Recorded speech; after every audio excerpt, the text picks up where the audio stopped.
Okay. I think we're live. Oh, we are. Good. Do I see eyes yet?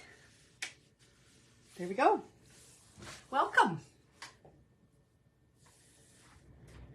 It's been a while since I've done a live. I feel a little out of practice.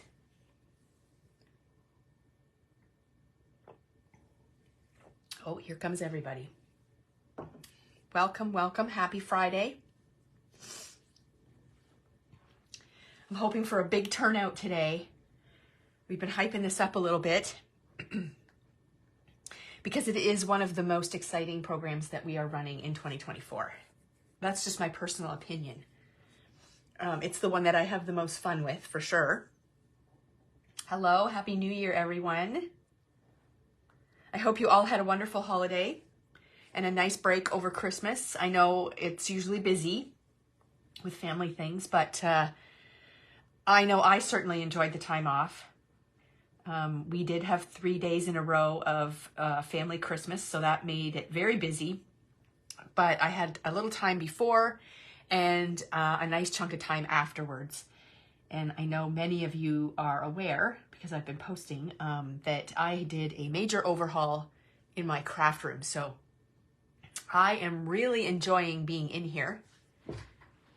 I think a new year is a great time to set goals. I always do a loose setting because I don't want to set myself up for failure, but it is nice to have some goals, things that you want to achieve and things you want to do. So I always look forward to a new year. It's like a new page in a new book. It's just fun. Okay. Good morning, everyone. Lots of people rolling in. Happy New Year. Good morning. Awesome. Okay, so we're going to get started because we've got a lot to cover. I'm going to start off this live going through our goals for the calendar series in 2024. And we started this journey last year in January. I guess the first launch would have been in February, but we started the calendar series, and I have I've completed an entire year of scrapbooking. So 5 years ago, we started our planner classes, and they were in person. And I thought I would do, 1 or 2 classes, and then people would just sort of take off and do it on their own.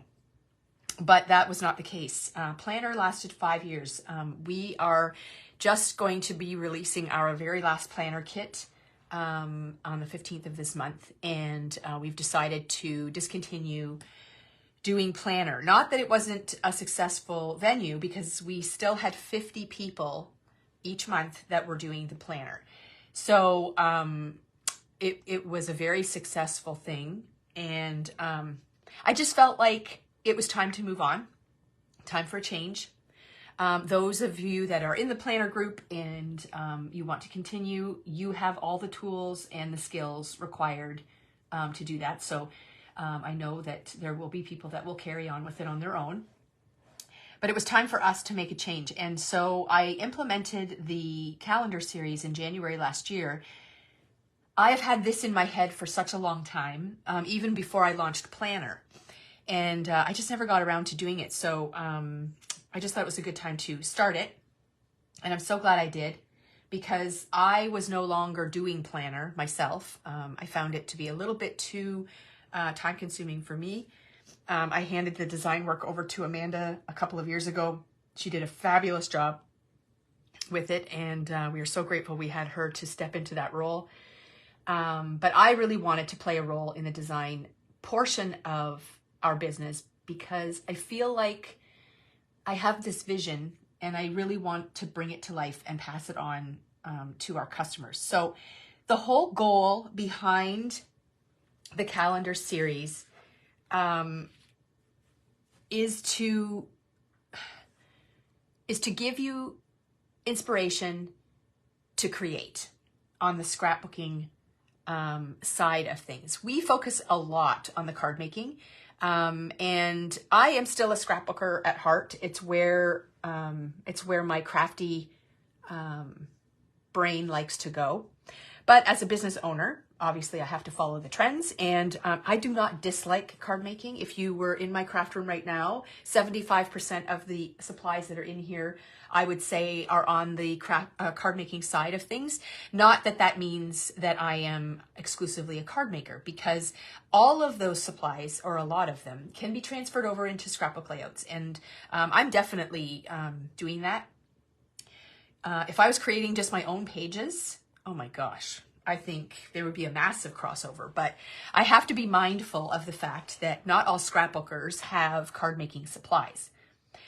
So that being said, so the goal of the calendar series is to get you creating, get you printing photos, getting you to document your memories and get them out into an album or onto a calendar or whatever your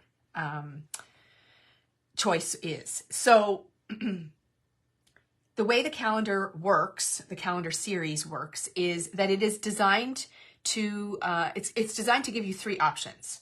So the obvious option is to put your finished layout onto a 12 by 12 calendar. So I've decided to use a glass mat for my surface today, and see all these rings?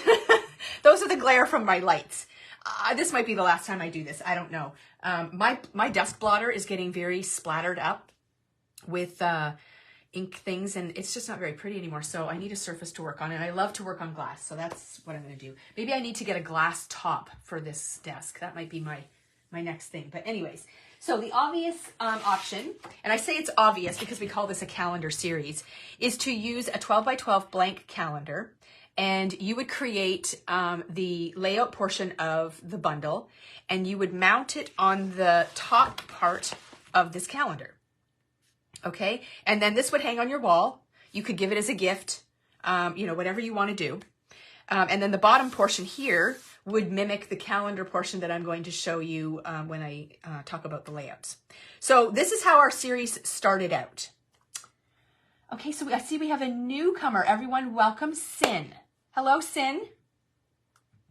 I think you're going to love this. It's really fun. So anyway, so this is how our calendars started years and years and years ago. But then scrapbookers kind of thought, you know what, I really just like that single page layout. I'm just going to put that in my album. So then we got a lot of people that weren't doing calendars join in. So that was exciting.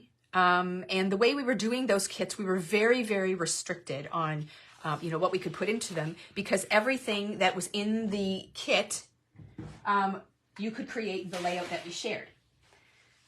So that's where this is a little bit different. I'm getting off topic. So that calendar is one option, just the single page option, just the layout design. You can just use that as your layout to put in an album the way that it is, which is also very exciting. The third option, and to me the most popular, and to me the my personal favorite, is to create a scrapbook album for the year in kind of a calendar format. Now I'm going to try and get this all on here so you can see it's not all going to go on. But this is my 2023 album. So I have chosen to put it actually in an album and create a scrapbook. So this page right here is blank right now. This is the cover page to start the album. We will be coming out with a bundle slash launch party for that. I am working on it. So the year is going to be complete very soon, and we will be doing that option. So hang tight. It is in the works.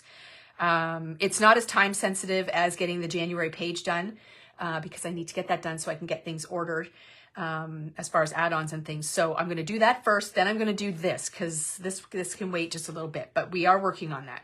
So this is what I do with my layouts. So I create the calendar portion, but I put it in my album. So it's a 2-page layout. I'm just going to slide this over just a little bit so you can see. This is where it all started. So this is my January page. And you can see that the calendar portion, which is an add-on, we don't include this in the bundles because not everyone does this, but this is what we use for the calendar portion. And it is just a blank calendar, 12 by 12 piece of paper. You just cut this little barcode off, and then you build your layout right on top of it. So whether you like to scrapbook chronologically and work through your year, or whether you just want to get one page done that sort of captures your month, this is a great option. So right now I'm at the stage in my life where my kids are all grown. They don't live at home anymore. I do have 3 grandchildren, but their mom is a scrapbooker, and I'm not creating pages to create albums for them. At this point, everything is for me. So this is a snapshot of my January.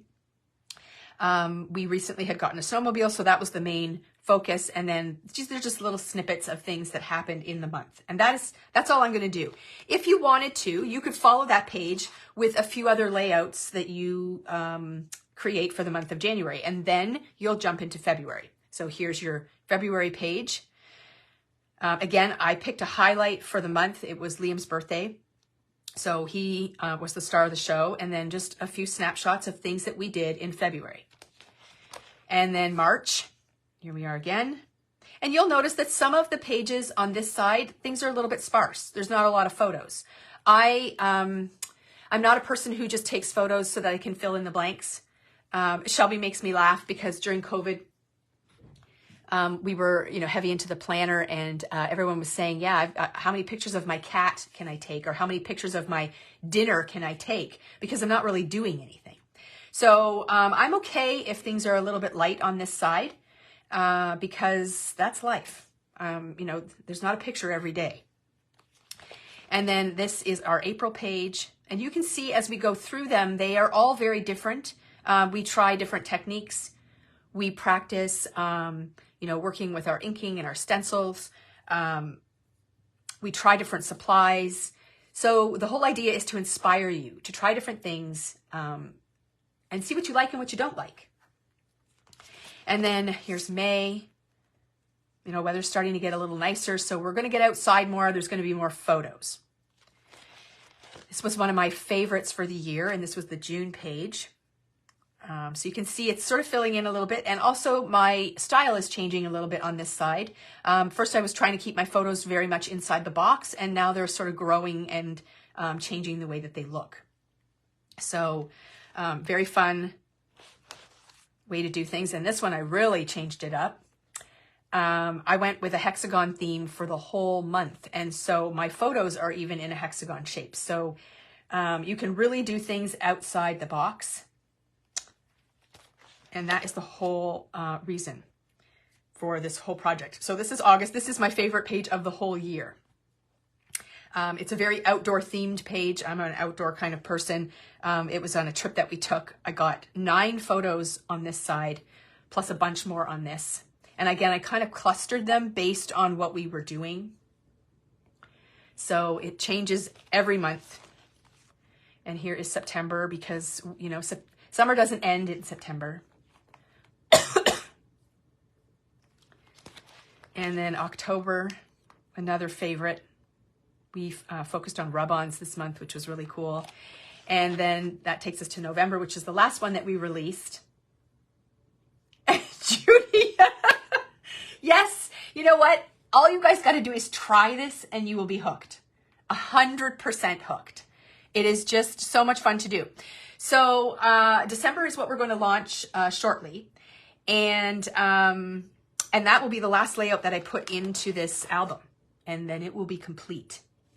So fun.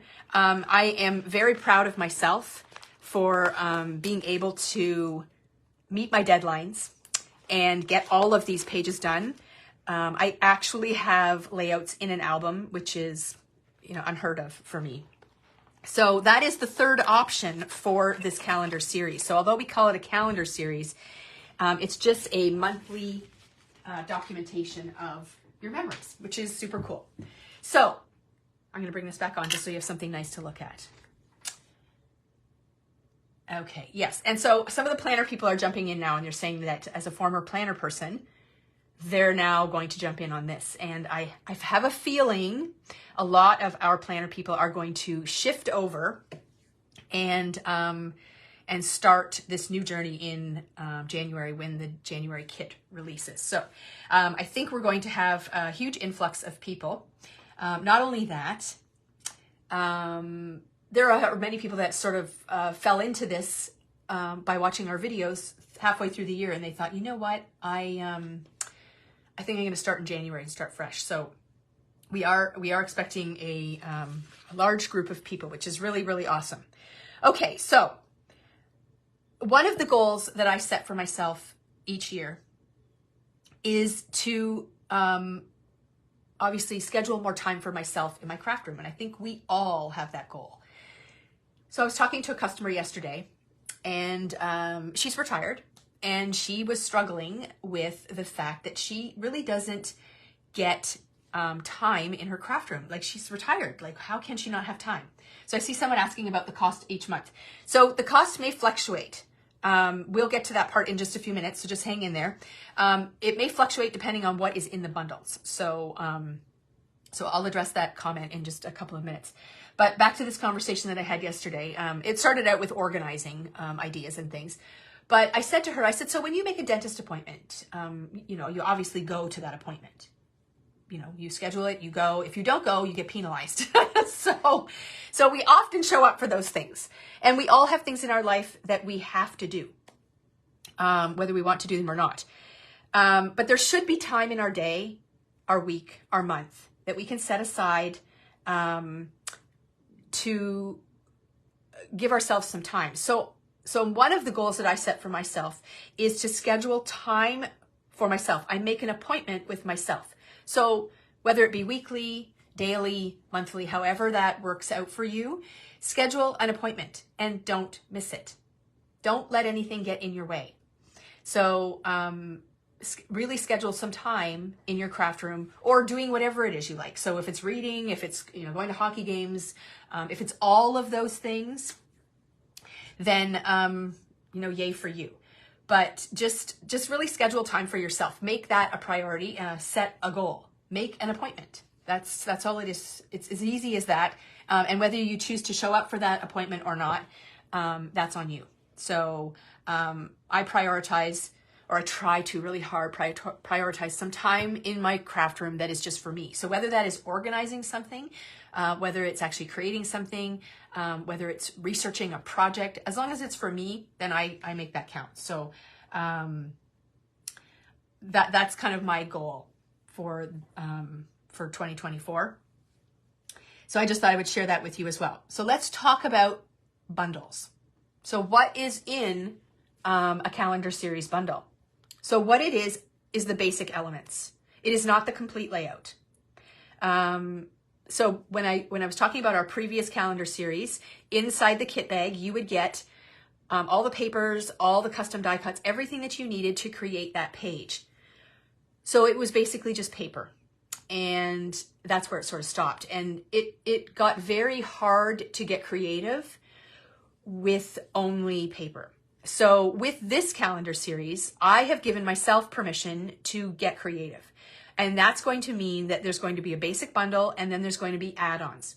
Now, how you choose to address those add-ons is entirely up to you. This is your crafting journey, so you get to choose how you want to approach it. If you want your layouts to look like our layouts, you may have to invest in some product. If you are the kind of person that can go diving through your stash and find things and substitute and make changes, then maybe that avenue will work for you. Maybe you want to keep your layout very basic and leave off some of the add-ons that we have, and that's the avenue you choose. So it's quite flexible, but the basic bundle will get you started. It gives you, this is November's bundle, so it gives you a 12 by 12 sticker sheet, a couple of sheets of patterned paper, a layout for the back, or a piece of paper for the background.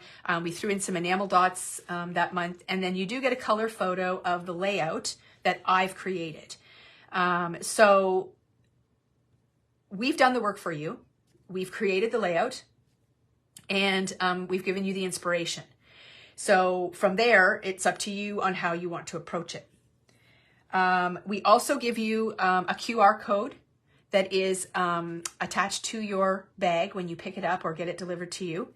And all you have to do is scan that with your tablet or your phone, and that will take you right back to the launch party video for that month. So in other words, all the videos that we do on our Facebook page are going to bury these videos deep down in the archives. And if you don't stay caught up, which I know 95% of you don't, and that's okay, you don't have to go searching through all of our archives and try to find these videos. And it could be up to a year or two later. I hear stories all the time. Like, I know people who bought all the kits for 2023 and haven't done a single one yet. So they're planning to dive into it now. So they're going to have to go all the way back to February of 2023 to find that first video.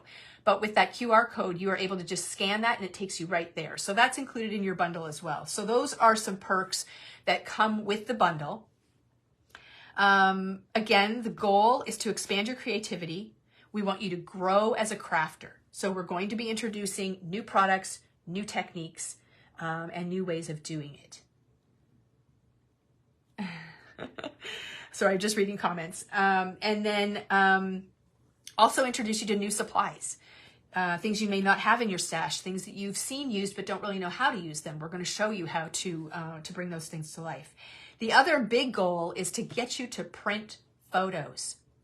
People ask us all the time, you know, how do you think scrapbooking is doing? Do you think scrapbooking is dying? I'm just answering a comment here. Can you still order the 2023 kits? Absolutely not. Sorry. They sell out very quickly. So we are not running this in a format where you sign up in advance. This is a month-by-month thing. So you will watch for the launch party video. When this video is done, the kits go live. And then you can go ahead and order. They usually last a few days and then they're gone. So you want to make sure you're sort of setting a reminder in your phone. We usually do it the week after our Click and Save weekend. And that is usually the last weekend of each month. So just kind of set that reminder to be checking in and seeing when we're going to be going live. And then you will know. So again, this is going to require an adjustment in our numbers, and we are going to do our best to accommodate everybody. You can't come back 4 weeks from now and say, I would like the December page, because it's going to be gone.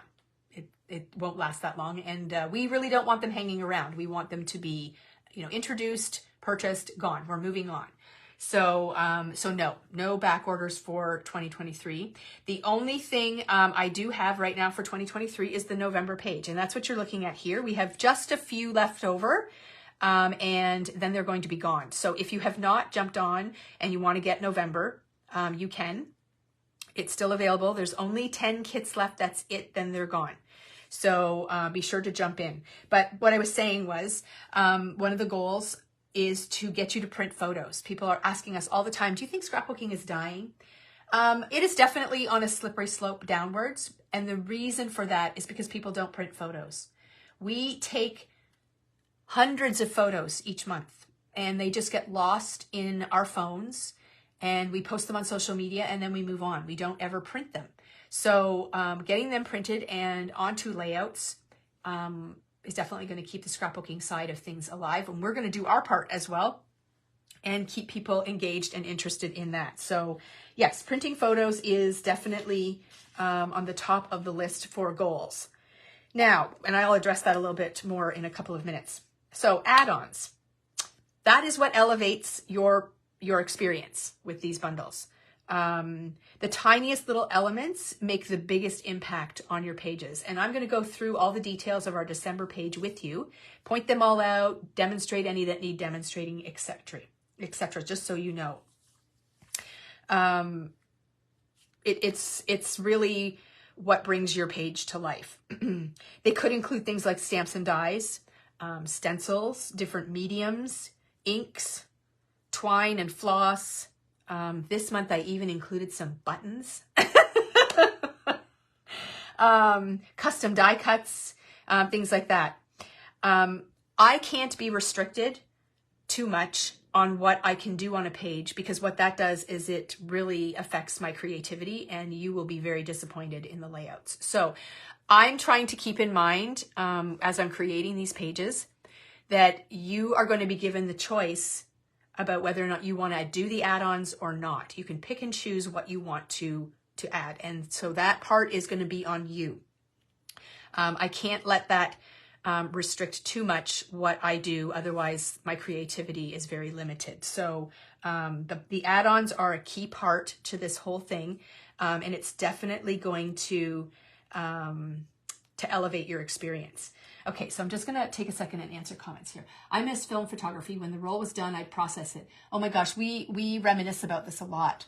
Can you imagine with the thousands of photos that we take now to be able to develop them? Oy, oy. And Kim says she has over 5,000 photos on her phone. Do you want to know how many I have? 13,000 pictures on my phone. It's crazy. Organizing my phone better is on my list. Okay, so Kim, do you have an iPhone? Because if you do, you don't really have to organize them. The phone does it for you. I don't know about Androids because I don't have that. Oh, good. See, Kelly has 16,596 photos. Yes. Actually, just go check and see how many photos you have on there. And those are 12,000, 13,000, 16,000 things that you have probably not looked at since you've taken them. And it's shocking. Like, it really is how many photos we take. Cheryl says, I made the calendar as a Christmas gift for my son and daughter-in-law using all their pictures sent to me over the year. They loved it. Oh my gosh. Yeah, it's just an amazing thing. Okay, if you have an iPhone, your phone actually does the organizing for you. And one time I will do a little video on that. I will make a note to do that. See, 9,229. It's shocking, right? Oh yeah, it's just so fun. Anyways, okay, that's the whole photo thing. Okay, so let's talk about photos, printing photos. So what I'm going to tell you about photos is my personal opinion. Okay, so you can listen to it or you can throw it in the garbage, whatever you want to do. In my personal opinion, in the day and age that we live in now, the only option is to print your own photos. We had a printing service that we had partnered with. For a year now, I have known that it was going to disappear.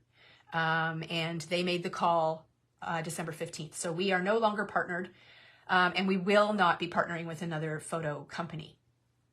We were very spoiled with that company because they had a very wide variety of printing sizes for photos, and it was very easy to use. You could have your order dropped off at the store, and then we would pop it in your box and it would get delivered to your house. So I know a lot of people use that service. But me as a creator, and again, this is just my opinion. When I have time to sit down, you know, I've made that appointment with myself and I'm in my craft room and I'm going to do a layout.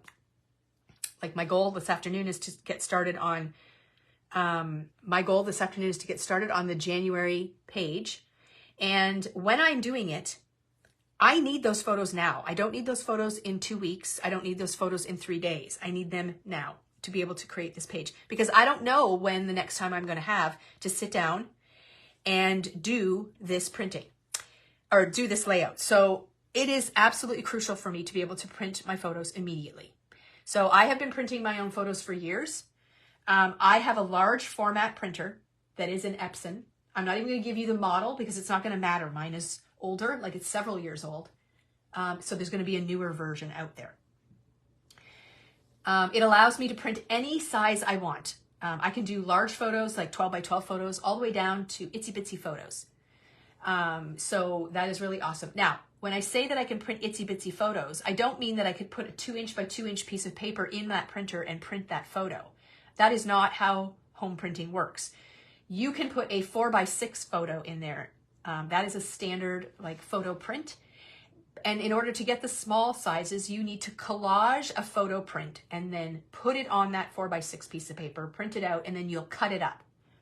There is no other place out there that is going to offer you those teeny tiny little prints that we know of. There may be places in the US that will do it, but then you're going to be dealing with US dollars, shipping, all those fun things. So again, if that's the way you want to go, you have fun with that. I do not make any money at all telling you about the printer that I use. I don't have any affiliate links. I don't have any connection with Epson at all. This is just my personal opinion. If you get the printer that I suggest and you hate it, that is not on me. That is on you. You need to do the research and figure out for yourself what the best option is. I can tell you that my experience with Epson has been amazing. I did have a Canon selfie printer. There was nothing wrong with the printer. It worked perfectly, but it was not the printer for me. I found the Epson products to be far superior.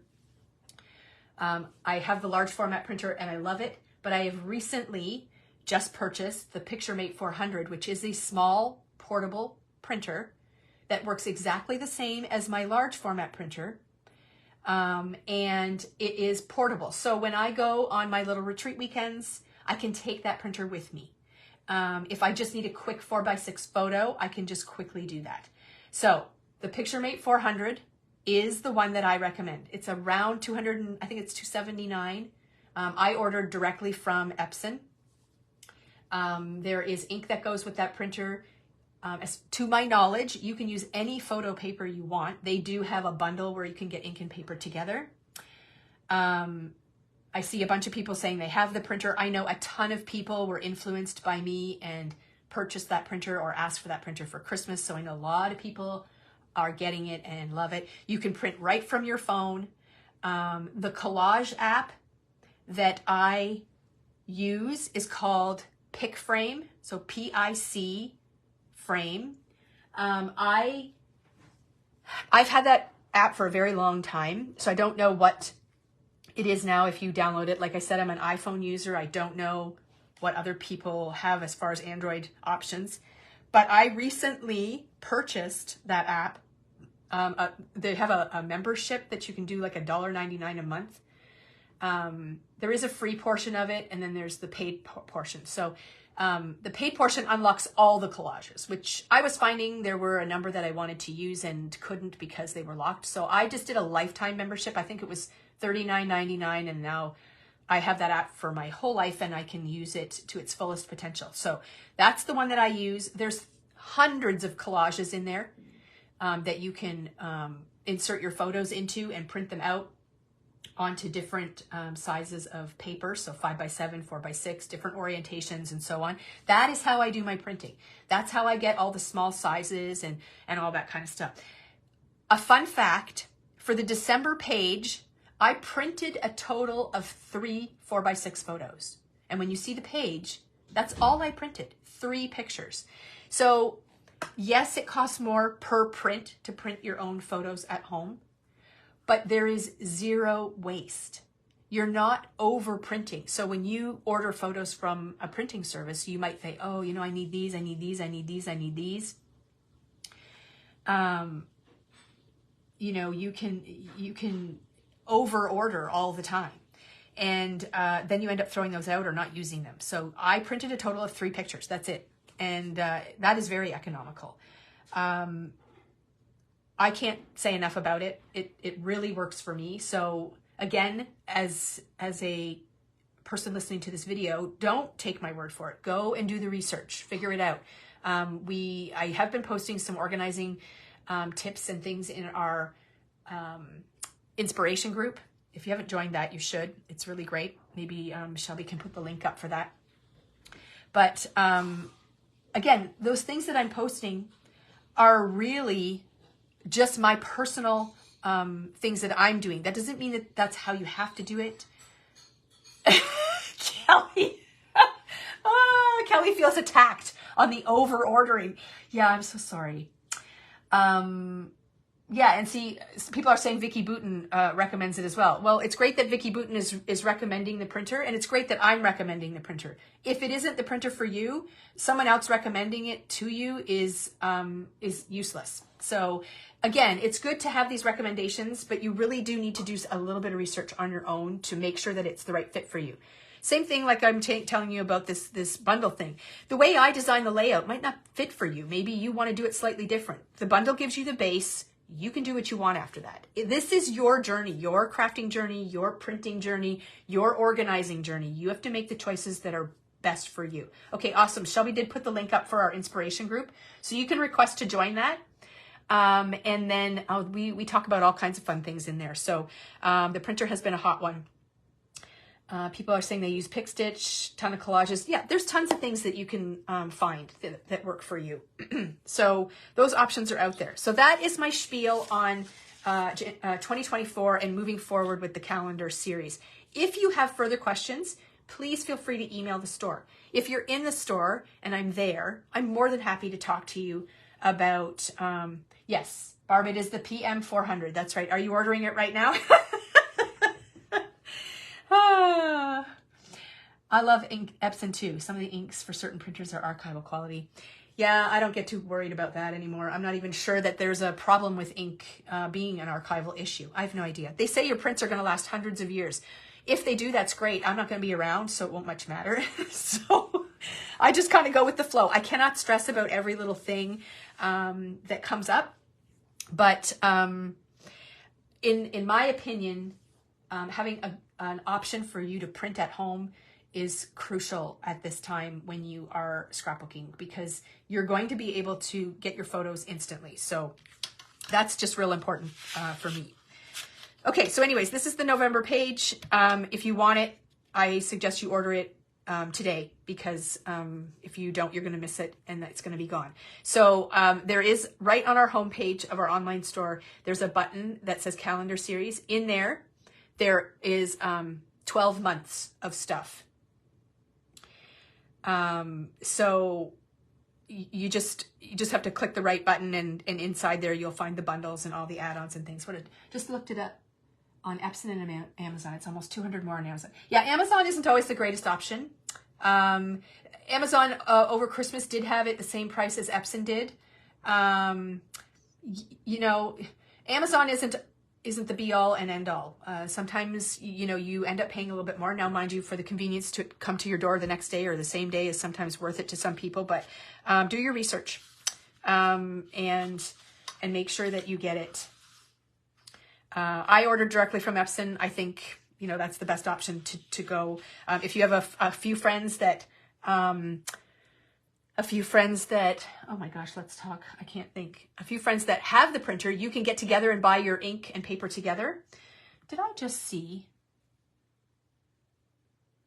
Oh, yeah. Is there a certain date that the calendar bundle becomes available? So I can't promise an exact date, but usually we run our Click and Save sale weekend, the last weekend of each month. And then the week following that is generally when I release the calendar page. That's the general rule of thumb. We pretty much try to stick to that. It might be on the Wednesday, it might be on the Thursday. This month it's on the Friday because we've had a very busy week. So it does vary a little bit. Okay. Price depends on if it is wireless, I believe. Laura, I don't think that's the case. I think the PictureMate 400 is a standard printer. They're all wireless. Yeah, and we do post it on our social pages and so on. So yes, sorry, I'm getting all distracted by comments here, which is really exciting to see you guys chatting about this, because it means you're excited too, and that is very exciting. There's just so much excitement. Okay, and I can't multitask. I'm a one task person. Just ask Shelby. Okay, so are we ready? When you release the bundle is for upcoming months. Yeah, so we release the bundle the week after Click and Save.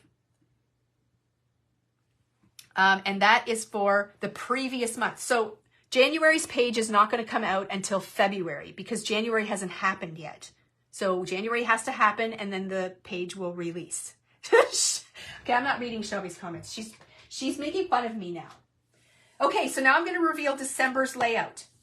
Okay, now here's a little tip. I'm going to give you a tip. Our December 2024 layout will not come out until January.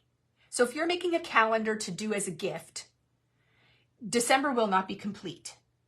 Okay, because it's not going to come out till January, and then your gift is going to be late. So if you bought December's page this year, like right now, you could use it for your end of year page in 2024. Does that make sense? I'm just going to throw that out there, because I had a number of people asking me if December's page was going to come out early so that they could complete their calendar. And I'm like, no, I don't even have it done yet. So here is December's page. Do you love it? Because I really love it. And you might not love it until I really start showing you all the details and fun things. Carrie's got the website open and ready to order. Oh my gosh. So yes, I had a complete blast creating December's page. I say that every month. It's what I love to do. So let's talk about those options that we talked about at the beginning. Let's remove this from the equation. This is a single page layout. If you are just a scrapbooker and you want to create a page, here it is, a December page. Now, it only has one photo on it. That's okay. You can switch things up a little bit, get creative, because as a scrapbooker, that's what you're supposed to do, is get creative. And I know for some of us, it's very hard to do. But you can do it, and you're going to grow as a crafter when you are doing these bundles. I promise you. I have seen it happen firsthand. Shelby says I get way too excited about this, and she's absolutely right. I really do. Oh, and my husband's on here making fun of me as well. Okay, so this is the single page option. Okay, if you want to add the add-on, which is the calendar page, there now you have a 2-page option, and now you have lots of photos that you can put on here. So December was hard for me because I had a lot of photos. I am doing December. This is December 2022. I had to work on last year's photos because I need to work ahead. And I had a granddaughter born in December. So, you know, you can see her featured in some of these pictures at the beginning of the month. And then, of course, all the Christmas festivities that take place. So everything did not get placed on this page, but the highlights did. And to me, that is the key. And like I was saying before, if you want to create another couple of pages for the month of December, you can certainly slip them in your album between at the end of this, at the end of your book. They'll follow this page. So lots of options for the scrapbooking side of it. And then if you choose to do the calendar option, let's just slide that aside and pull this calendar back on. I'm just going to pull out this blank calendar, and I have to turn it sideways so I can get it in. Your layout would go up here, okay? And then this is the calendar portion down here. So you can leave it like this, or you can implement this part of the calendar down here. Look at that. You can just stick that right on there.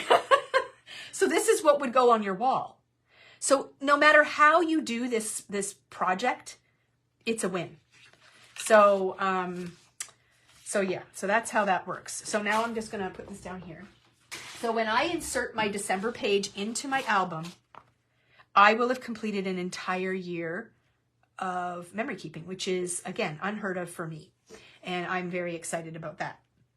Okay, so what we're going to do now is we are going to jump in and we are going to break down this page. And I'm going to give you all the details that you need to put it together. So when you get your bundle, there's going to be a label on it with a QR code. You're going to scan that and it's going to bring it right back to this video. And you're not going to want to listen to all that goobly-goop at the beginning. So you're just going to slide the little bar along until you get to this part. And then this is where you're going to get all your instruction. Okay?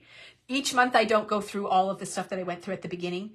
It's just because we're starting a new year and we're going to be getting a lot of new people coming in. So I just wanted to make sure everyone understood how the whole philosophy works and you know, what to expect for the new year. So first I'm going to go through the basic bundle, and then I'm going to talk about the add-ons, and then I'm going to demo a few of the techniques that I used on the page. Okay, so I'm going to set this over here. I'll keep flashing it over once in a while to share with you what I'm talking about. But this is going to be your basic bundle for December. So in the bundle, you get a sheet of white cardstock, which is the base for the layout portion, a sheet of black. You get a 12 by 12 sticker sheet, and then you get a 6 by 8 pad, but you're only getting half the pad. Okay, so in the traditional 6 by 8 pads from Simple Stories, there's 2 of every sheet. So we've split the pad in half, and you get 1 of every sheet. Now, we're not even using all the paper that's in here, so you've got extra. You're going to have lots of extra stickers because I didn't use a ton of those. And then, of course, you're going to get your color photo that I had to order from Walmart. So I hadn't done that in a while. This will provide you with a photo image of the layout just for convenience, so you don't always have to go back to the video. And then the QR code will be on the bag as well. Okay, so that's what comes in your basic bundle. Now, as far as add-ons go, let's talk about those. So I'm going to bring the layout back on.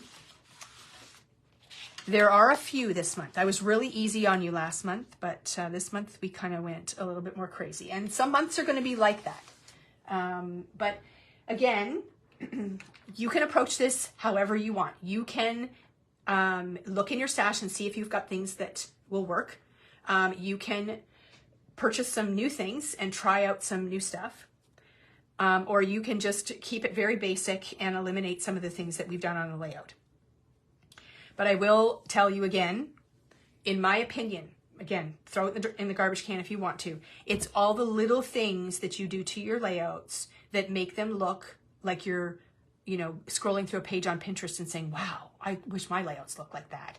That's where you're going to get all the things. It's all the little details that you add. Okay, so I've got a list. So the first thing, and this is in no particular order, are buttons. So I told you I ordered added buttons. So I have bins like this in my basement of buttons, tons of buttons.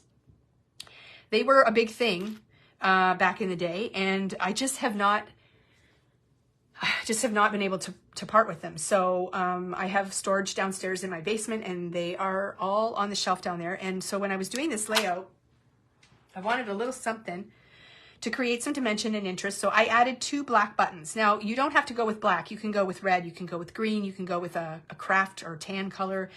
Any of those would work really well. And so jump into your stash. We don't even sell buttons, really. I know that Simple Stories has a collection of embellishments, and I'm not even really sure what we have available that have, oh, see, and Shelby's already got it up, the Color Vibe basic buttons. So there are, but they're like chipboard. But really, they would work very well too. So she did put a link up there. You can check those out. She may want to pop those into the add-on section because I just thought of it now.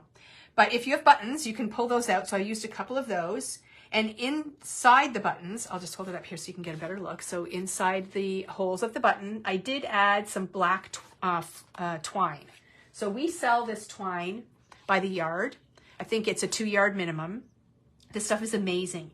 So if you don't have any of this in your stash, it's a good idea to pick that up. And it's great for going through buttons, tying around photos, just adding embellishments and stuff to your layouts and cards. It's amazing. So you'll love that. Then the December letters. So each month we have the calendar portion. So if you're doing that and you want these December letters, this is an add-on. You can just buy this little bag of die cuts. So they'll be all done in the right colors for you, the right size, and they fit perfectly on the top of this page. Now, if you're using a blank calendar, that might vary depending on the calendar you're using. So it works for this page. They're sized for that. So that is available as an add-on. Just organizing my supplies here. And then the greenery die cuts. So over here, I have done quite a bit of greenery work.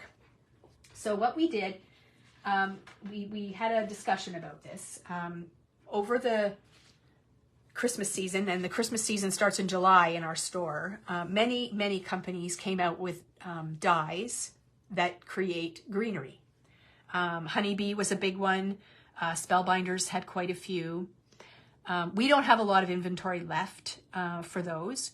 Now, that's not to say that we cannot order them for you, but we're moving on from Christmas, so those things we're not going to be reordering in to stock. So many of you may have greenery die cuts. They might not be exactly the same as what you're seeing here, but they may work. You might have a smaller version of them, and you might have to add a few more to get the look that we've got going on. But if you have those, then you can use them. But for those that don't have them, we thought we should have an option. So we came out with a little greenery die cut bundle, and that's this here. And this is everything that you see on my layout here. Now, there may be some variation in these pieces here because the ones that I'm showing over on this side here, I'll just come up a little closer, these 2 pieces here, they were cut on my Silhouette machine, but I was having a heck of a time getting them to cut well. So I gave up, and then I pulled out a die that I had, and I substituted these instead. And they will work beautifully in the clusters. So no matter which version you get when you purchase the die cut bundle, they will work beautifully. So don't stress about that. And you'll notice that they're white. All the die cuts were cut in white. It makes the process a lot easier for us, and all the color is added with ink. So I will demonstrate that moving forward. We, as crafters at Two Scrapbook Friends, we cut a lot of our die cuts in white, and then we use ink to add color, and that way we can get everything to coordinate and match really well. So I'll talk about that, but the die cut bundle is available, and that is an add-on. The stencil in the background that you see here, that is also an add-on. That's this stencil right here. I think I got rid of the packaging. That was a bad idea. So this is the stencil. It's awesome. I love it. It's a Simple Stories stencil, and it's in the add-on section. We have lots of these available, so you should not have a problem getting that. And that's what I use to create the background on that layout there, this part here. And we also did it over here as well. And to me, that is just such an important part of this this project. I love creating backgrounds with stencils and ink, so super fun. The calendar page I talked about before, that's this piece here. This is an add-on, so we just got a big shipment of these. So whether you want to buy your 12 sheets for the year right now, or whether you want to buy them each month, that's up to you. But we just got a big order of those in. The Mary Stamp and Die. So we are going to disappoint. We have 0 in stock right now. We did have some, but people bought them. And I do have another order coming, but it arrived the day that our delivery was happening, and they did not add it to the truck. So it will be picked up on our next shipment, which is January 18th. So if it's not available right now and you want this, then don't stress. It's coming, and we will certainly be able to accommodate you. I will request, though, if you want this Mary die, Stamp and Die, which I'll show you in a second, please email the store and let us know, because we have sold hundreds of these already. So we are ordering a little on the conservative side because we feel like a lot of you may already have it. But we could be wrong. So if you want one, please let us know so that we make sure that we have enough coming, because I still have time to add on to that order and have it here by that date. So, but I need to do it soon. So this is the Mary, it's on the block, Mary Stamp and Die bundle. It is designed for card making, but it works extremely well for layouts as well. It's just such a great stamp and die set. We use it a lot. So I have used it on here. Now I will point out for you guys that on the sticker sheet, there is a Mary included that I did not use. So you could substitute that out. Do I think it's going to look the same? No. But again, you get to decide the journey you want to go on. So we use the Stamp and Die, but there is a Mary on here that you can use if you would like. I also used a snowflake stamp. You'll notice in the background here, in quite a few places, I've added snowflakes. And even over here, there's little snowflakes there. So I just went to my stash and started looking through my sets of stamps and dies to see what I had for snowflakes. So you can see I've added them over here as well. So I encourage you to do the same thing. I'm not sure what we have in stock right now with small snowflakes. But you can definitely take a look through our online store and dissect some of the sets that we have and see if there's something that you can use. The other option you have, there are a few little snowflakes on the sticker sheet that I didn't use. So you could also put those in there as well. But I bet you if you are a stamper at all and have any kind of winter or Christmas stamps, there's probably going to be a small snowflake on there. So I did use a snowflake stamp. The inks that I used. So this month, the green was really tricky. So what we usually try to do is give you options for different companies. because some people have Catherine Pooler inks, some people have tailored inks, some people have Gina K inks, and so on. So we try to give you options, but I will not lie, this month was tricky. I have all of those options in my craft room. So what I started doing when I couldn't get it to match was I started swatching them out. And this is my little swatch thing here. So I found, of all the inks that I had, the two that matched the best were the Catherine Pooler Sage and Spruce. Those are the two inks that I ended up using, and they matched the greens in the paper the best. Again, can you use other inks? Sure you can. So I can double check on what these were, but you can see, like, if I set these down, that some of the greens are really not very similar at all. So it just depends on what you have. My advice, if you're going to try and use your own inks, is to do something like this, and make sure you use the tool that you're going to be inking with to make your swatches, because depending on how the ink is applied, it will affect the way the color looks. So swatch out some inks and see what you come up with. But we did use Spruce and Sage. So I did put in an order with Catherine Pooler, and I ordered in large and minis for people to purchase. And then the other one we used was a red. And that was for the little, I don't know, circles or ovals that are on the end of these branches here. And then also Sandcastle, and that is for the brown on the stem. So I don't think the red and the tan are as crucial. The greens were definitely tricky. And so we used the green to stencil the background, and then to color all of the greenery that is used on the page. So that is what I chose for ink this month, and I will demonstrate my techniques with that. I did apply or add some of these little sequins. And again, you can pick out crystals and jewels that you may have. I am a lover of these quartz crystal sequins from Gina K. I use them a lot. So they're just flat little sequins. And they come in lots of different sizes in the package. So it gives you options. They're very sparkly, but they're clear. So they're neutral. And you can use them on almost anything. So you can see that on this page, I've got them sort of scattered throughout the page. And then I also added some on this side around the tag. So that is what I used for that. The splattering that you see in the background, I don't splatter heavily, but it does add a really nice detail. It is the Winsor & Newton inks. It's a 4-pack. It comes with gold, silver, white, and black. I used the gold, white, and black this month. I did not use the silver. So we do have those in stock as well. I know a lot of people have bought them. So you may already have them. I do use the Pouncers from Picket Fence to do the ink application for the die cuts. So I will be demoing that for you. So the Pouncers were a big thing.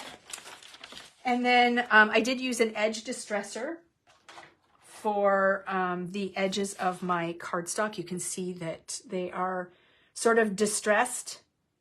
I really like doing that. It adds a lot of texture, and it just looks really good. So these are the edge distressers that we carry. I think we're sold out of this one right now. I've got more in our cart, and that'll come on our next order. And this one here is available. This one is a nice one. It's got a nice long handle. And the blade, if you look, the blade is much more exposed on this one. So I quite like this one. This one works very well as well. So either is a great option for that. I also used a mini stapler. And where I did that was on this tag here.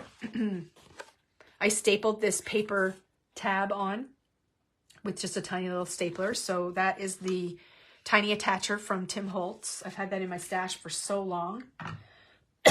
I actually lost it in my craft room for a while, but I found it. So I used that. I also distressed all of the papers with a brown ink. And I like to use the Distress ink in Walnut Stain, and this is what I use to apply the ink. So that is a staple for my craft room as well. And then I also use a sanding block for my photos. So if you look carefully at this one here, you'll see that white edge. So I sand the edges of all of my pictures, and it just kind of gives it that little white frame. It's a really nice look. I also did it on all of these photos here. These are black and white, and they're on white, so you might not be able to see it quite as much, but I think it gives a really nice option. And then my trusty T ruler is a really important thing for me to make sure I get stuff straight. So I especially use it when I am lining up my title. You just line up the edge here, and then this is perfectly straight, and you can just put your letters right on there, because I always get them crooked. And then the other thing is the circle dies from Hero Arts, the infinity dies. There's a circle down here that is cut out of the paper, and I love that. So yeah, so that is all of the add-ons. I know it seems like a lot. Some of it is just basic stuff, and it's things that we use each month. But there are some differences with the die cuts and things like that. So now what I'm going to do is I'm going to start walking you through the layout and the different things that I do. I'm going to give you measurements and so on so that you can come back and refer to that. So let me get out my papers here. So I said in the bundle you get the sticker sheet. There's no notes for that. You'll be able to find the stickers that we use just by looking at your photo and close-ups of the layout and things. So that's the sticker sheet. And then from the large sheets of paper, so the white cardstock, I'm just going to bring this over, put it on here so you can see it. So the white cardstock, you're going to trim that piece to measure 11 3/4 by 11 3/4. But what I would recommend doing it is after you do your stenciling and your splattering, okay? So you're going to start out using it at 12 by 12, and then afterwards you're going to trim that down.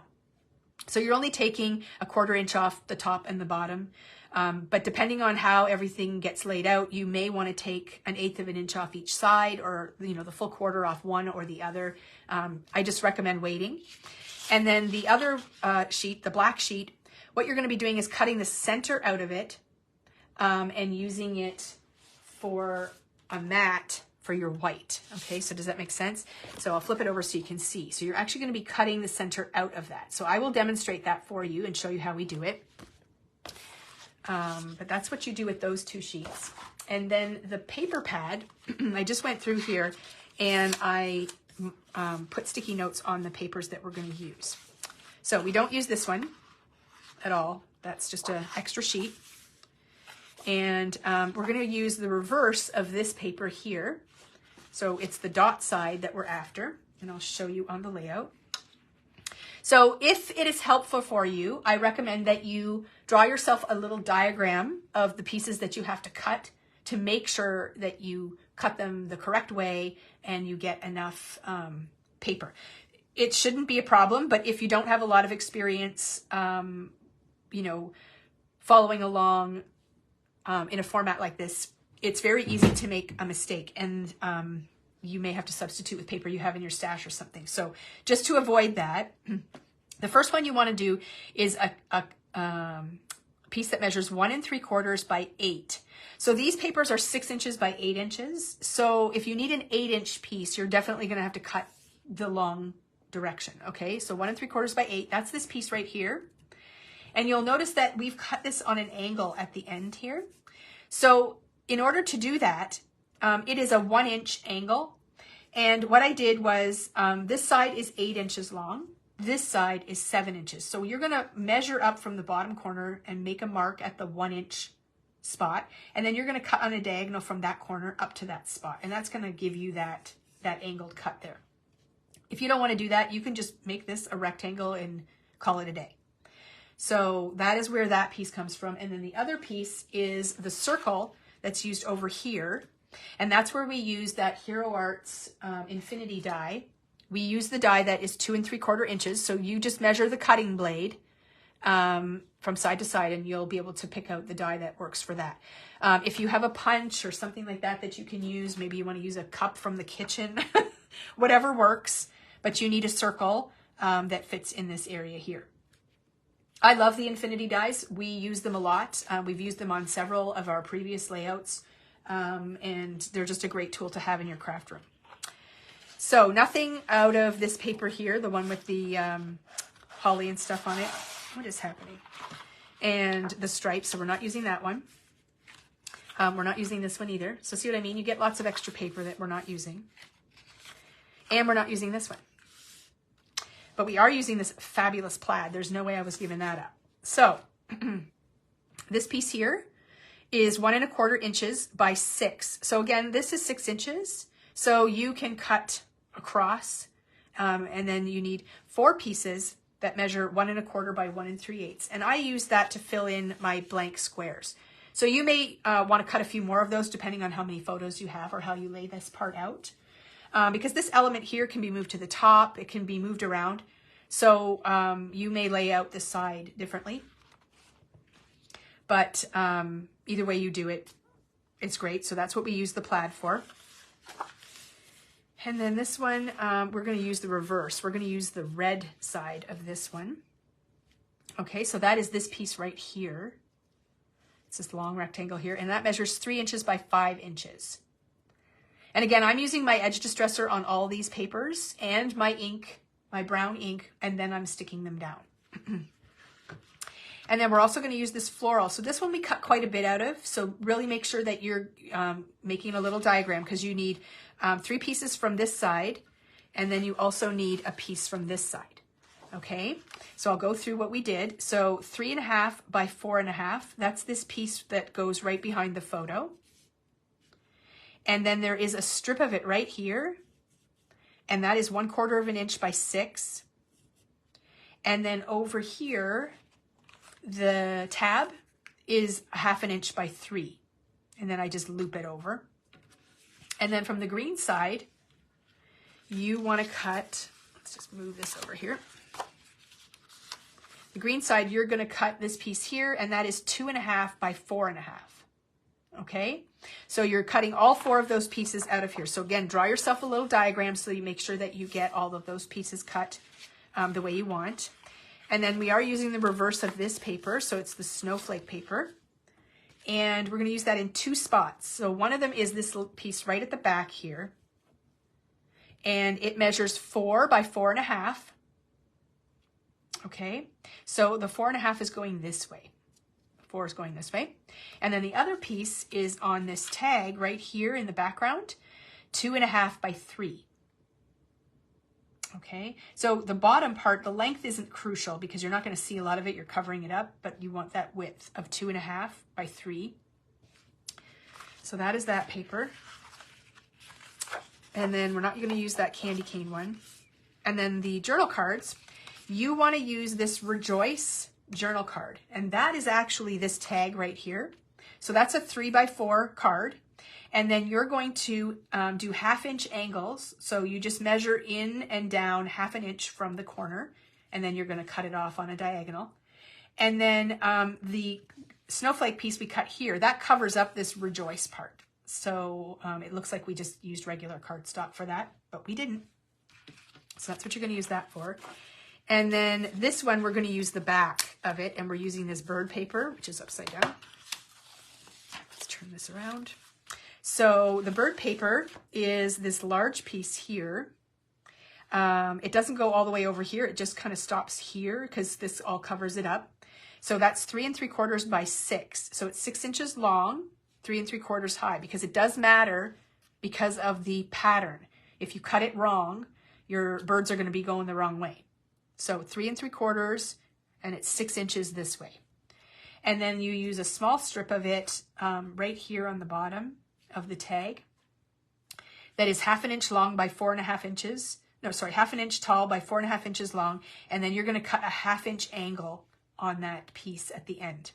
And that is all the paper measurements for what we used on the layout. So pretty easy cutting.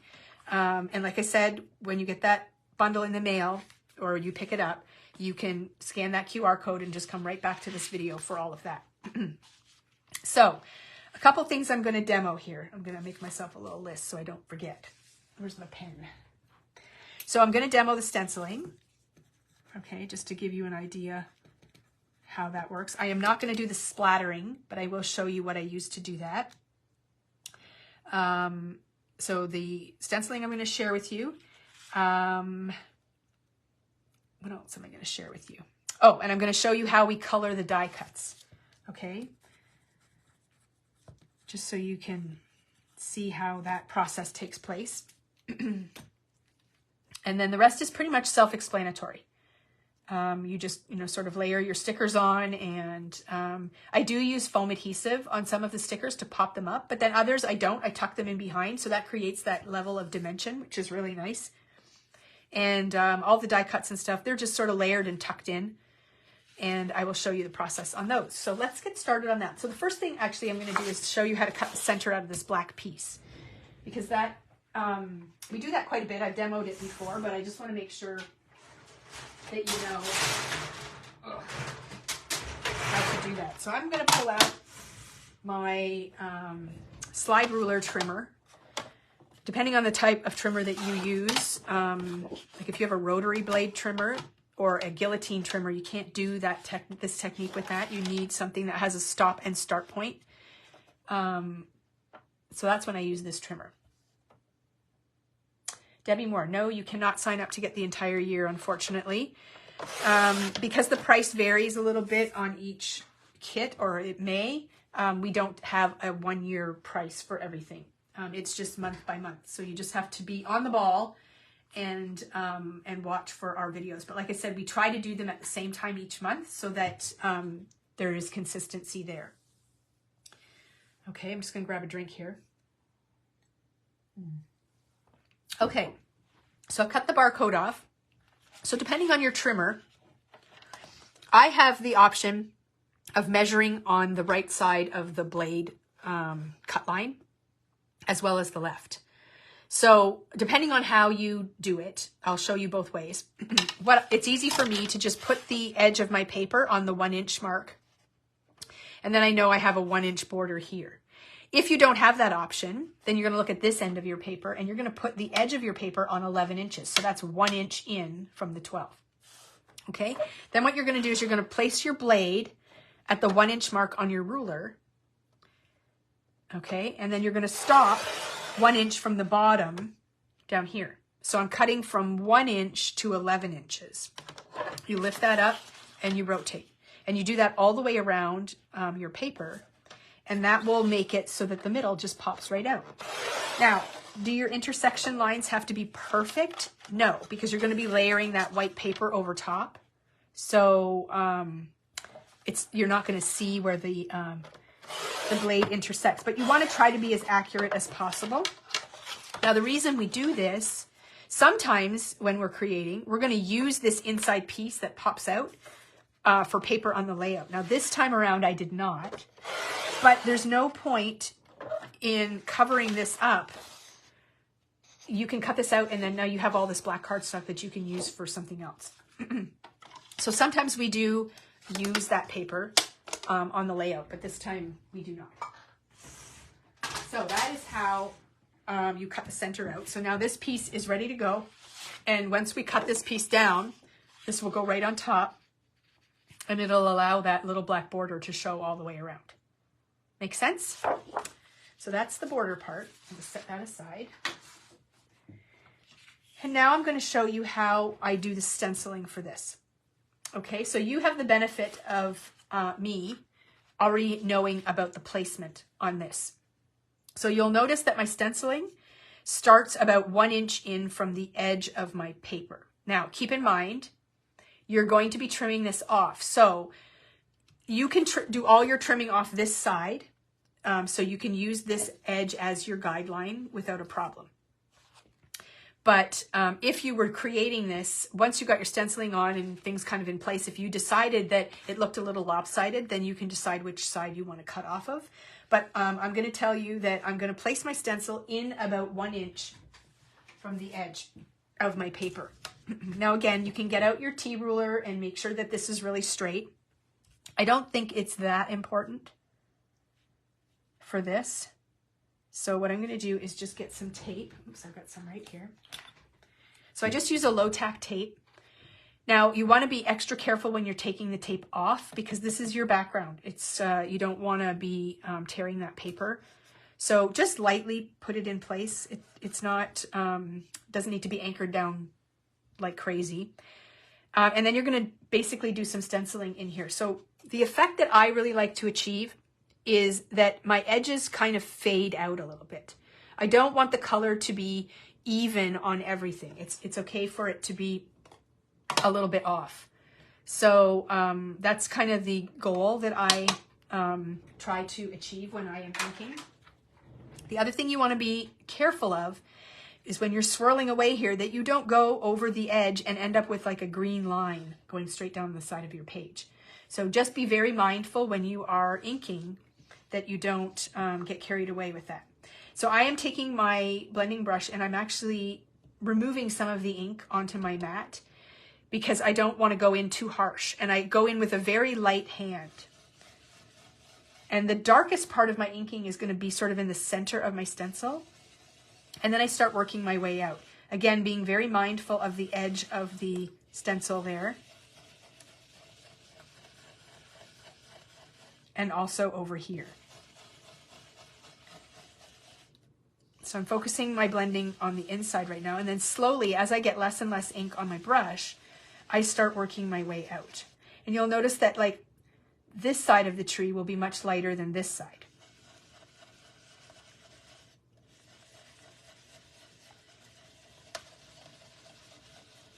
And so I'm coming down to the bottom of the stencil now. And remember to swirl your brush a little bit in the other directions because it will pick up the ink just a little differently. Okay, so now I'm going to lift this and you end up with that. Now that looks very rectangular to me, which I don't enjoy. So now what I'm going to do is I'm going to place the stencil up a bit, and you're not going to be able to line up the pattern. It does not, the stencil doesn't work that way. But what you are going to be able to do is sort of place it and watch where the trees are going to go. And then you can kind of go from there as to what you want to stencil. Okay, so I'm just going to place that down there. And I'm not even going to get more ink on my brush yet. If anything, I'll pick up ink from here. And now I'm going to go in and I'm going to lightly start to stencil up a little higher, but I'm not going really even. I'm doing a little bit here, a little bit there, because I don't necessarily want it to look really rectangular. Okay, so I've kind of pulled up that design a little bit, and some of the trees will overlap a little bit. It's not a big deal. You're going to be putting your papers on there, and some of that will get covered up. But you can see how the tree very faintly just kind of goes off the page, and that's exactly what you're looking for. And then you're going to do the same kind of thing down here at the bottom. All right, so I'm just going to pull this down, place it in there. I'm just going to have to pick up a little bit more ink because my brush is getting quite dry. And then you're just going to go in lightly and add a bit more tree action. And again, pull that off, whoops. If you have a spot where you want a tree, you can simply just place your stencil down and just blend in that tree. What I'm being very careful about here is not putting my fingers right in the stencil, because if I touch the white paper, okay, so I'm just gonna add a tree there, which worked out great. And so on. So again, you can see that this space over here is just a little bit more than an inch, a little bit more than what I'm showing on this paper. Not a lot, but just a bit. So I'm likely going to cut my 1/4 inch off of here. And then that way I know that it just kind of moves this over a little bit. And this is where I'm going to come in with my splattering now. So my black, let that dry, and then my gold. And I'm going to splatter over top of this treed area. Now, knowing that I'm going to be splattering and your design is already created for you, you can also do a little bit of splattering over here so that when you go to put these die cuts on here, you've got a little bit of splatter in the background as well. So basically, you're going to splatter this section and then just a little bit right here. And that's all the splattering that I did on that page. You do exactly the same thing over here, but you're basically going to take a section of this calendar page, I'll just pull this over here. So 3 across and 3 down. So 3 across and 3 down. So this is where you're going to be doing the stenciling if you're doing it like I am. You're going to lay your stencil over that area. You're going to just stencil within that section. Now you can see my tree went outside of that a little bit there, but not the end of the world. And that's the area that you're going to be splattering. The way I created this page, I put photos all the way around it. So any splatter that goes elsewhere is going to get covered up. I'm not too concerned about it. So that's kind of how that took place. And what I did was I splattered the black first. You want to make sure that that dries and then splatter the gold, or vice versa. If one or the other is wet and they happen to splatter together, they're going to bleed. So I recommend doing them separately. So there is a little bit of drying time in between, but nothing too crazy. Okay, so that's how you do the stenciling part of the background. So very easy to do, but very, very effective. And then you just do all your layering and everything on top. All right, so now let's talk about these die cuts. I'm going to grab a tray here. So I have some completed ones here that I'm going to share, because once you do your inking on top of the die cuts, then there's a little bit more detail work to be done if you want to elevate them a bit.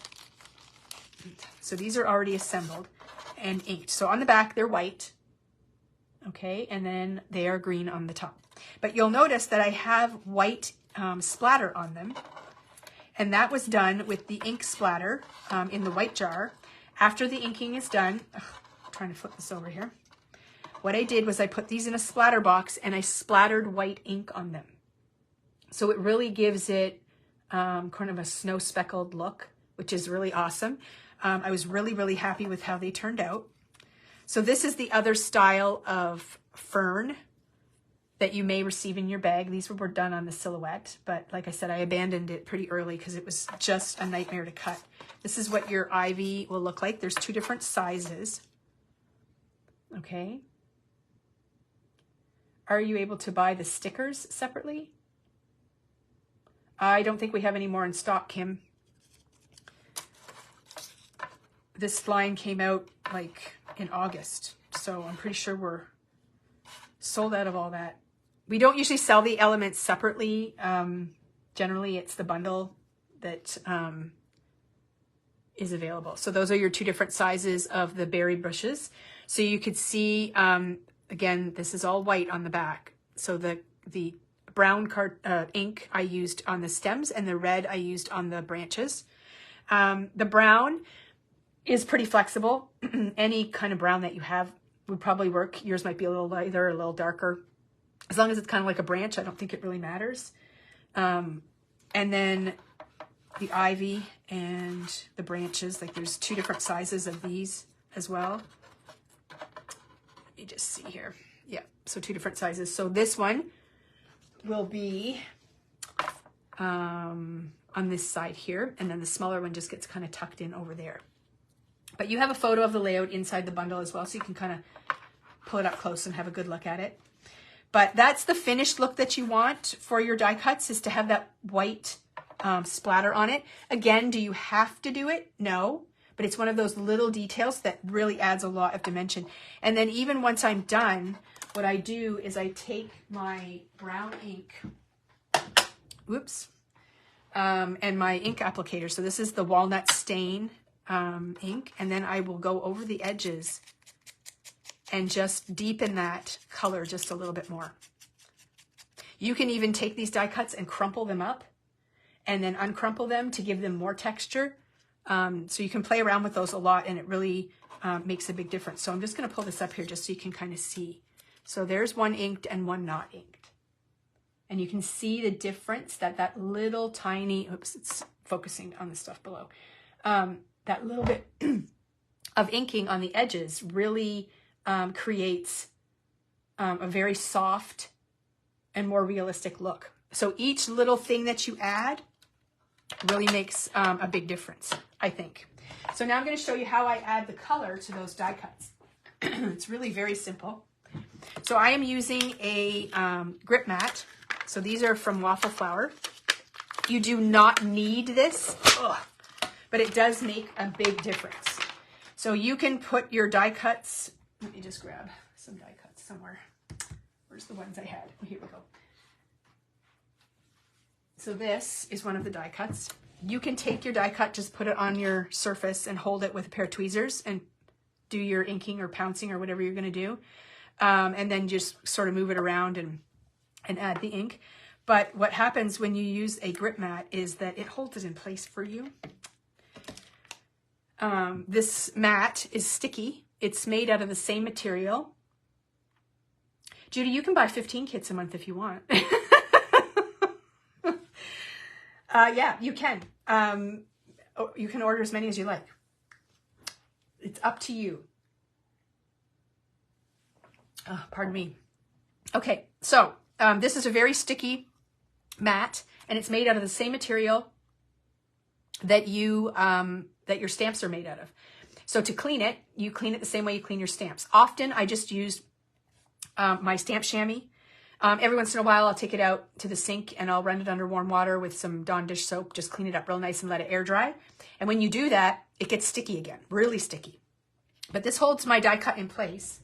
And now what I'm going to do is grab a pouncer, and I'm going to grab my dark green ink. I'm only going to demonstrate one of them. I'm not going to do all of them.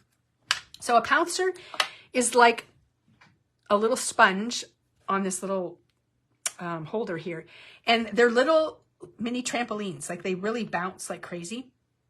And it's a great way to add ink to die cuts. You can get some really great looks. You can even get shading and fading and all kinds of great things with it.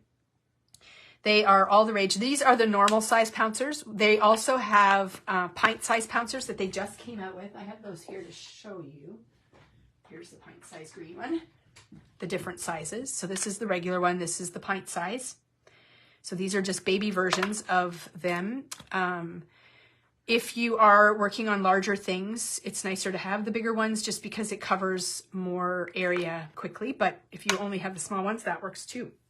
So I'm just going to make sure that I don't have any green ink left over on my pouncer from a previous pouncing expedition. So all I'm going to do is just take this, and I'm just going to, yeah, see, so I'm getting some residue right away. So I'm just going to take this. I am not just holding it by the handle and pulling, because you'll pull that sponge right out of there. So I'm actually holding the sponge itself, and I'm just rubbing it on a microfiber cloth to get most of that ink off, just so I don't get any transfer. This could really be the same color. I don't know, because I think this was the last thing I did. But most of that ink is off, and now I can go ahead and come in with this spruce ink. So I'm going to load up my pouncer, and I'm basically going to pounce the ink onto my die cut. And so you can add as much or as little as you like. And you just keep pouncing until you get that coverage that you want. And it will go on pretty evenly, but then it will dry a slightly different color. Clearly I need to re-ink my pad. But you just keep pouncing until you get the look that you want. So if you want it to be a bit darker at the top and a little faded out at the bottom, then you totally do that. And as you are adding the ink and it's getting darker, you can decide when to stop. Now you may find that it looks a little bit blotchy right now. That's going to go away as the ink dries.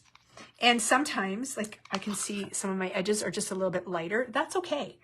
In real life, well, I don't know, not all leaves, but a lot of leaves are sort of a gradient color. So you don't want them to necessarily be super dark in all the places. If you do, you just keep pouncing until you get that look. But this will even out as it dries, and then you can go that way. Now I am going to demonstrate the same idea with a blending brush, just to give you an option. I got to get my other brush. Oh, no, it's right here. Here we go. So again, I used a different color ink on this, so I'm gonna, just make sure I don't have much on there. Okay, so if you want to blend with a blending brush to add your ink, you simply swirl and swirl and swirl. Now doing this without some sort of surface to grip your die cut is going to be tricky. And also, you'll notice, I did a fair bit of blending there. I'll just do a bit more. You will notice the difference in the look. So this is pounced and this is blended. Can you get it this dark? Yes, but you're going to have to blend and blend and blend and blend because the applicator applies ink differently. Okay, so is it doable? 100%, but you're just going to have to work a little bit harder at it. The other option you have is to take your die cut and take your ink pad and just, you know, drag the ink over that. I think you're going to oversaturate your paper that way. You may get some curling depending on how much ink you have on your pad. And I think you use a lot more ink than it is necessary. So your ink pads are going to dry out quicker. But those are options for coloring the die cuts. And you'll just color them all and then you assemble them. And then you'll put them into some sort of splatter box or whatever. And then just splatter your ink on from there. And then you'll end up with die cuts that look like this. So the ivy, this one here, there is a long stem that gets layered on top of that, and that's where you see this line that's going through the center, and you just use different colors of green. So I chose a dark green for this, but you would use the lighter green, which was the sage, and then do the spruce for the line, but it works out really great. I was very pleased with how these turned out. I was quite impressed. It was kind of Shelby's idea. She said, well, you know, why don't we just cut out some die cuts and stuff and, you know, make it that way? And I'm like, okay, let's do that. So we did, and it actually worked out quite nicely. So teamwork. Okay, so that I think pretty much covers all of the techniques and things that are used on the page, and summarizes everything that you need for the December page. So I am going to sign off, and we are going to populate the category for the December bundle, and then it will be available for you to purchase. Now, it won't be ready right away. Well, it's Friday, so it won't matter. But your order will not ship out until probably Tuesday. And I will add the calendar bundle. Snow? Say what? Oh, now. Okay, yes, Shelby's going to add the calendar bundle now. Yeah, so it's not going to be able to ship out until Tuesday. But sometimes if we do the live earlier in the week, like Wednesday or Thursday, the bundles aren't ready until the following week, just because we need to get the labels printed and get them on there and get everybody's stuff pulled and into boxes and so on. So it should go out on Tuesday if you're having it shipped. We'll add it to your box, add it to your bag or whatever. Just don't show up like before 2 o'clock today expecting to pick up your bundle, because it will not be ready. Okay, I think that's it. So thanks for tuning in. I will be sending out an email letting everyone know the bundle is ready to go. So don't wait too long, because you may find that they sell out very quickly and you miss out. So we do our very best. If something does sell out super fast, we will try to get more materials to make more, but there will be a delay. And sometimes we can't get more materials. So sometimes these lines are sold out and we can't get any more. So we are trying our very best to anticipate the volume. And like I said, I'm really hoping to be able to send out an email with a poll in it to get an idea of how many people are planning to jump in January, so I can top up my supplies if necessary. So, and then also remember about this On the Block Mary. If you want that stamp and die set, please let us know so I can increase my order and we can have enough for everyone. All right, that's it. I'm tuning out, and we will see you soon.